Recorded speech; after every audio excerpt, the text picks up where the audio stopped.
আসসালামু আলাইকুম। আমি আজকে চলে আসলাম চিড়িয়াখানার আরও একটা পার্ট নিয়ে। তো আমরা হরিণ দেখার পরে চলে আসলাম এই যে এখানে মাছ দেখার জন্যে।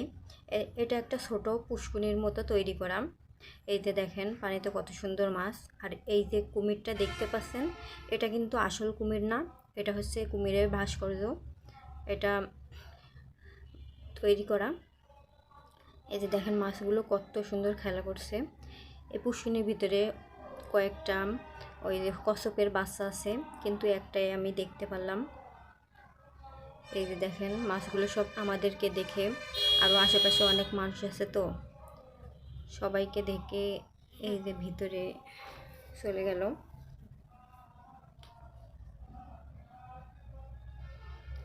এই যে দেখেন কত সুন্দর খেলা করছে কচ্ছপের বাচ্চাগুলা। আমি আগে কখনো এত কাছ থেকে কচ্ছপ দেখিনি, তো দেখে তো ভালোই লাগলো।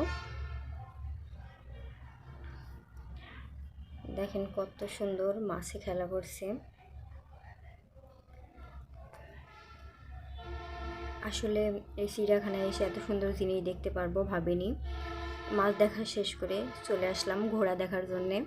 ঘোড়া যদিও আগে দেখেছি, তারপরেও যেহেতু আসে তাই আরেকটু দেখে নিলাম। ঘোড়া দেখা শেষ করে এই যে সজারু দেখতে আসলাম।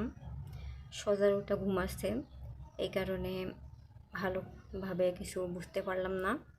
তো আমার ভিডিও আজকে এই পর্যন্তই। সবাই